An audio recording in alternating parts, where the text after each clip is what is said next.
And now we have a look at a match between Goldie Rogers and Biff Wellington. That is, if Goldie ever deigns to strip. He seems a little sensitive about going topless.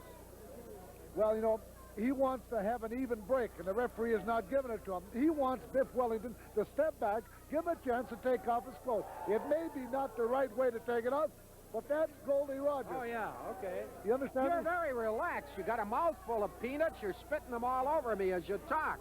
You're very relaxed tonight. I just feel great tonight. I think that we're in for a lot of excitement tonight, and I feel good. I had a good night's sleep. Because, of course, I have to keep up because I'm with Ed Whalen, and I don't want Ed Whalen to get one on top of me. Okay. All right?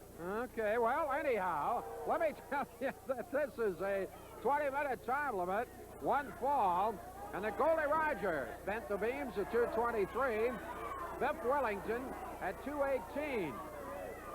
Jürgen Herman is the referee, and Rogers, I don't know, if he gets paid by the hour, he sure doesn't fight much in a bout. They're really getting onto his case now, and the more he gets on, the longer he's going to take time to take his clothes off. Now he's going out for a rest.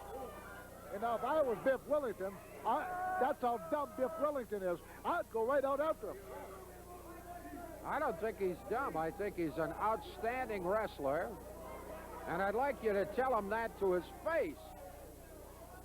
Now, what is this? Why isn't the referee counting? Let's go.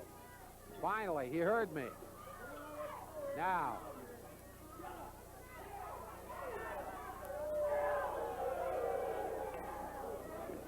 You know what I'd do if I were Biff Wellington? What would you do, Ed? I'd go into the corner and smash those glasses right into his big, fat face. You're like me. I'd go after him. But, of course, I told you, Biff Wellington is not that smart of a wrestler. He's dumb right now. Go after him. No, he's not. No, he's not. Besides, what I said, I wasn't serious about. I wouldn't want to do damage to Goldie Rogers' pretty face. Now Rogers is outside complaining that Wellington won't let him in the ring. All right, will we get this fight underway? Beginning to sound like a soap opera. That's it. Go in and get him.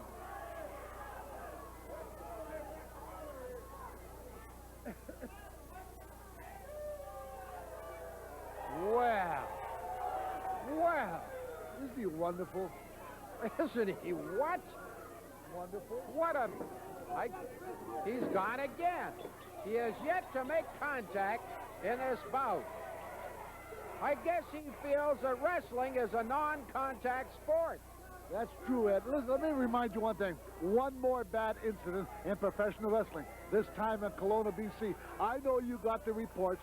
Well, let me remind you, I was just there minding my own business. I was jumped by Benoit again and the British Bulldogs. I would like to have been there because I know that's not the truth. I know you did the jumping. And you got clobbered for your efforts, and I had a lot of people call from Kelowna and say they were delighted. Delighted. Right now, Biff Wellington's delighted to have Rogers in the ring.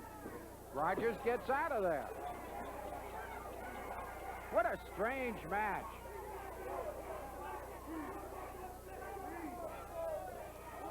A strange match indeed. Goldie Rogers, Hollywood, California. Biff Wellington, Lloydminster. Now Wellington looks him over. Watch it now.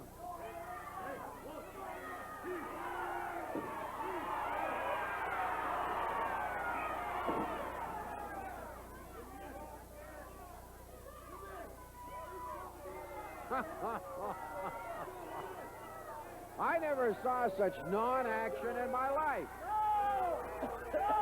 It's like attending a quilting bee. Goldie Rogers is setting him up. Setting him up? Oh, yeah. Oh, yeah, huh? And you know what? And Biff Wellington will pay the price, too. There you have the latest prophecies of the one and only. Thank heavens, there's only one and only Bulldog Brown. I can't believe the volume of mail that I get for some of our wrestling shows that, well, I will use a kind word, they're critical of you, Mr. Brown. Critical. You know, I don't understand why they're critical. You know, I go all over British Columbia. I go everywhere in the world, and everybody's talking about the television. Everybody's talking about Ed Whalen and Bulldog Bob Brown. So we must be doing something right.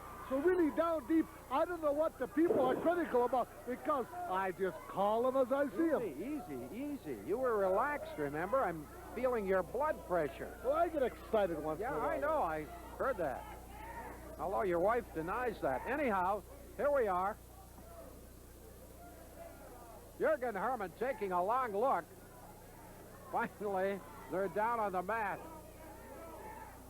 One of the fascinating things upcoming is the heavyweight division for the North American heavyweight title. I'll tell you about that in a moment. Biff Wellington right now in control of things. And although Goldie Rogers is protesting that he was pulled down by the hair, ladies and gentlemen, boys and girls, he is not just telling the truth. No, sir.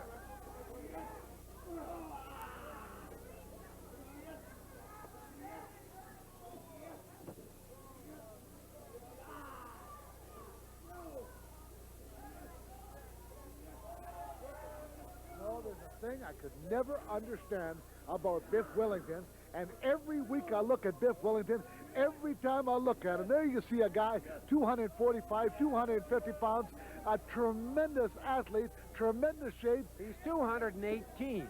Well, okay, 218, and he's got an armhole on Goldie Rogers. He knows he's not going to beat the guy with that. Why did he go out and take it right to him and show him You who's know better? all the answers, don't you? You know all the answers. It's easy to be a critic. Good arm drag. Here we are, Goldie Rogers against Biff Wellington. One fall, 20-minute time limit. Rogers reporting at 2:23, Wellington at 2:18. Jurgen Herman looking on. In the early going, Goldie Rogers was a no-show. I mean, he might have been in the ring, but he wasn't in the mood to participate. I want to ask you a question, Mr. Edwards. Surely. Are you going to come and join me when I make my debut? You're making a debut? Oh, yes. Am I going to join you in what sense? Big things are going to happen in Bulldog Bob Brown's life. Yeah? Big things, yeah. I'm going to go on and do big things in professional wrestling. And I want you to be part of it. I want you to be there when things happen because I want you to interview me. You want me to have the privilege? I can sense that. Well. You and Jim Davis, standing side by side. I'll be in the middle, and both of you can hit me with questions when I make my great grand appearance. We might have an inclination to hit with something else. I don't know. Oh, no. We'll have the red carpet out. We'll bow 3 times. I mean, we'll do it all. Off the ropes now. He caught him on the nose. That clothesline caught Wellington right on the beak. Cover 1, that's all. Wellington far from over and done with. Goldie Rogers, Biff Wellington, 1 fall, 20-minute time limit. We are pushing our way toward the 10-minute mark. Whoops. No question. Rogers is using the hair. He does it again.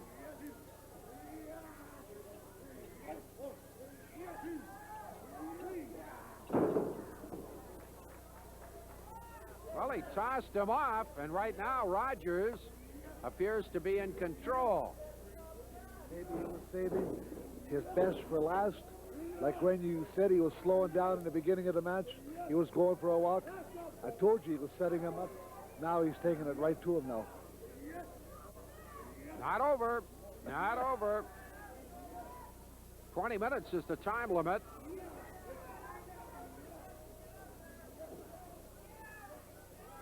Ten minutes gone. 10 minutes. And we have just hit the 10-minute mark. Bill Hunt Our timekeeper tells us. Whoops. Whoops. Boy, was there a malfunction at that junction. Oh, he blew it. Got some nice mail about you and me, too, from Trail, BC. I don't know where it is, but tremendous letter saying what kind of a great job, and when are we coming to Trail? Me and Ed Whalen. I can't believe the mail we're getting as a team. We're going to go as a team. Well, as a team? How did I get into this? I mean, I had to put up with Muckus Singh. Now this? I mean, what did I do wrong? I'm first class. You're dealing with first-class person when you're dealing with me. I am the best. But you're number one. I'm number two. We're a 1-2 team. And everybody's talking about us in professional wrestling all over the world. Every wrestling magazine. There was a picture of us in the magazine the other day. We're doing a great job. Geez, you're really president of our fan club, aren't you? I'm getting embarrassed. Getting embarrassed. I mean, I'm Mr. Humble beside you. Look at this. Gonna pull him over? Yes, he is. I'll tell you, Rogers is coming up with quite a showing here. Takes a look at Wellington, covers him, and gives him just 2. Kicked out strongly. What do you want me to talk to Chris Benoit about? I know you just love to hear those interviews. I got him later on the show. You weren't too happy last week. I just don't think you should abuse a fine, upstanding citizen who is a hero to a lot of kids, for example, and you abuse him in the ring. You abuse your position, your power. You're an abuser.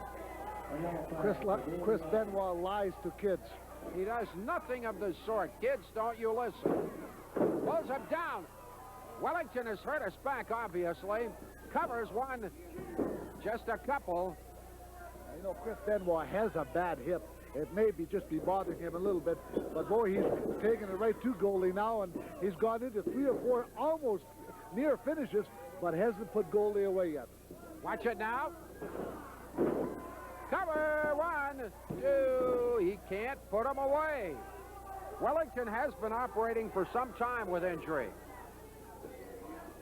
But it does not appear to have affected him. No. Oh, did he run into that neck breaker? Oh, did he ever? 1, 2. No. 2 and 7, 8. I'll tell you, Goldie's coming close to having the biggest upset in professional wrestling. Watch it now. Oh, man! Oh, I felt it all the way over here. The big DDT right on the noggin. Now Wellington, he's going to splash him. Gosh, he got him solidly. It's a 1. It's a 2. It's all over. It's all over. Nothing to it. Bang, bang, bang. You know, it was a tremendous match. I thought that Biff Wellington was out of it for 2 or 3 minutes. But that goes to show you what kind of a great athlete. He came back and he won this match. And it was a big win for Wellington because he almost got beat. Yeah, it was a big win, all right.